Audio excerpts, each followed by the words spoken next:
It's so easy to be great nowadays because most people are weak.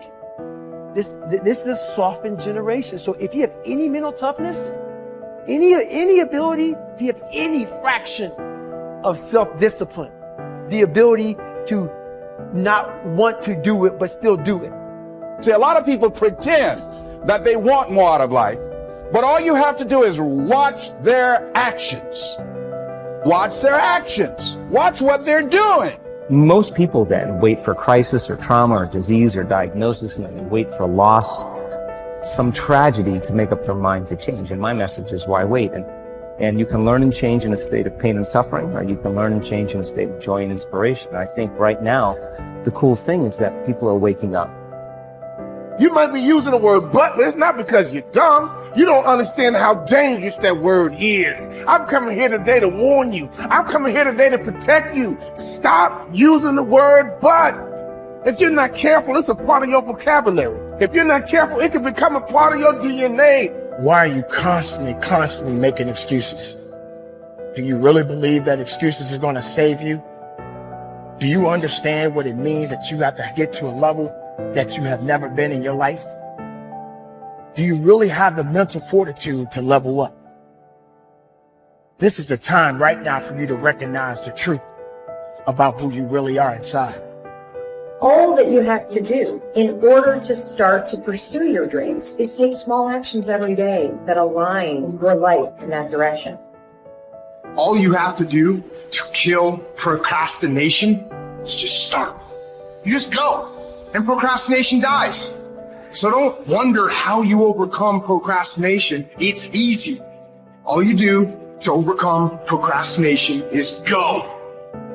Very few battles are won under ideal circumstances.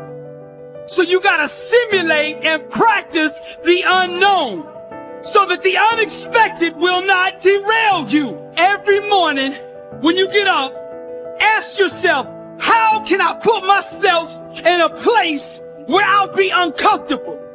See, you have to master the unknown. You gotta master your fears. You gotta master the unexpected. So when it happens, you are prepared. This is the time to recognize your potential, your truth. Everything about you is beautiful. Recognize your purpose in this world. We are all responsible. We are all made to do great things. You know, if you start with the presumption that there's a baseline of suffering in life and that can be exaggerated as a consequence of human failing, as a consequence of malevolence and betrayal and self-betrayal and deceit and all those things that we do to each other and ourselves that we know that aren't good, that amplifies the suffering. That's sort of the baseline against which you have to work. And it's contemplation of that often that makes people hopeless and depressed and anxious and overwhelmed and all of that. And they have the reasons. But you need something to put up against that. And what you put up against that is meaning. Meaning is actually the instinct that helps you guide yourself through that catastrophe. And most of that meaning is to be found in the adoption of responsibility. So if you think, for example, if you think about the people that you admire, well, you think about when you have a clear conscience first, because that's a good thing to aim at, which is something different than happiness, right? A clear conscience is different than happiness. Yeah, it's better. Yeah. That's you're not better. Like guilting yourself. You're not feeling bad about yourself. That's right. You feel that you've justified your existence, right? And so you're not waking up at 3 a.m. in a cold sweat thinking about all the terrible things that you've involved yourself in. What you said to someone that you shouldn't have said, or how you acted, or lied. What opportunity you lost, or the things that you've let go that you should have capitalized on, and all of that. And so if you think about the times when you're at peace with yourself with regards to how you're conducting yourself in the world, it's almost always conditions under which you've adopted responsibility, right? At least the most guilt I think that you can experience perhaps is the sure knowledge that you're not even taking care of yourself, so that you're leaving that responsibility to other people, because that's pretty pathetic. And unless you're psychopathic. and you're living a parasitical life, and that characterizes a very small minority of people, and an even smaller minority think that's justifiable. But most of the time you're in guilt and shame because not only are you not taking care of yourself, let's say, so someone else has to, but you're not living up to your full potential. And so there's an existential weight that goes along with that. If you don't learn how to effectively, not destructively, because that's where most people go, they get into an endless loop of self-punishment, which is totally ineffective. But if you don't learn to punish yourself, you will never get where you want to go. Now, that needs to pale in comparison to the amount of time that you reward yourself, and you need to earn that reward.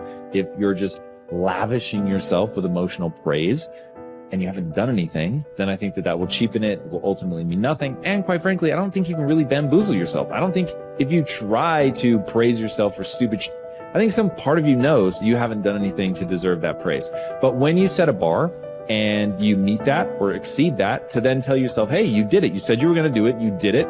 And that is worthy of praise. And getting good at praising yourself is incredibly important. And I think that most people have a very hard time doing both. Most people don't know how to effectively praise themselves. They don't know how to get themselves, first of all, to do things that are praiseworthy. And then when they do, they don't take the time to emotionally reward themselves, meaning you actually have to feel it. It can't just be intellectual.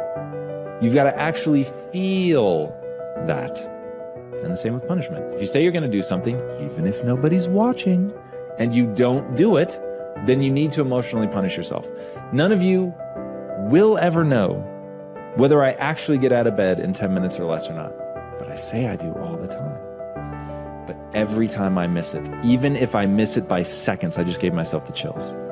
Even if I miss it by seconds, I will punish myself for that. Because I said I was going to do it and I didn't do it. So the fact that nobody's watching is utterly irrelevant to me. It has everything to do with myself. Now, the reason that this is important, the reason that I think that people need to do this is because that's how you shape your behavior. So, like water, over time can create the Grand Canyon, or you can take a polishing rock and shape stones. You can shape your personality. You can certainly shape your identity and shape your behaviors if you learn how to reward and punish yourself. I know a lot of people don't want to hear that. That is the truth of the human condition. The great paradox there is an interesting and important paradox in life that you need to be aware of. It is that if you are an intelligent person, you do everything possible to organize your life in such a way that you minimize and avoid adversity and disappointment. This is a sensible and rational thing to do. All intelligent people, following the path of least resistance to achieve their goals, do everything possible to minimize the number of difficulties and obstacles that they will face in their day. Today activities, disappointment is inevitable yet. In spite of our best efforts, disappointments and adversity are normal and natural, unavoidable parts of life. Benjamin Franklin said that the only things that are inevitable are death and taxes, but every bit of experience shows that disappointment is also inevitable. No matter how well you organize yourself and your activities, you will experience countless disappointments, setbacks, obstacles, and adversity over the course of your life. And the higher and more challenging the goals that you set for yourself, the more disappointment and adversity you will experience. This is the paradox. It is impossible for us to evolve and grow and develop to our full potentials except to the degree to which we face adversity and learn from it. All of the great lessons of life come as the result of setbacks and temporary defeats, which we have done our utmost to avoid. Adversity, therefore, comes unbidden, in spite of our best efforts. And yet, without it, we cannot grow into the kind of people who are capable of scaling the heights and achieving great goals. Adversity is what tests us throughout history. Great thinkers have reflected on this paradox and have concluded that adversity is the test that you must pass on the path to accomplishing anything worthwhile. Herodotus, the Greek philosopher, said, "Adversity has the effect of drawing out strength and qualities of a man that would have lain dormant in its absence." The very best qualities of strength, courage, character, and persistence are brought out in you when you face your greatest challenges and you respond to them positively and constructively. Everyone faces difficulties every step of the way. The difference between the high achiever and the low achiever is simply that the high achiever utilizes adversity and struggles for growth, while the low achiever allows difficulties and adversity to overwhelm him or her and leave him or her discouraged and dejected. Bounce Back from Disappointment, the work by Abraham Zeleznik at Harvard, proved that the way you respond to disappointment is usually an accurate predictor of how likely you are to achieve great success. If you respond to disappointment by learning the very most from it, and then by putting it behind you and pressing forward, you are very likely to accomplish great things in the course of your life.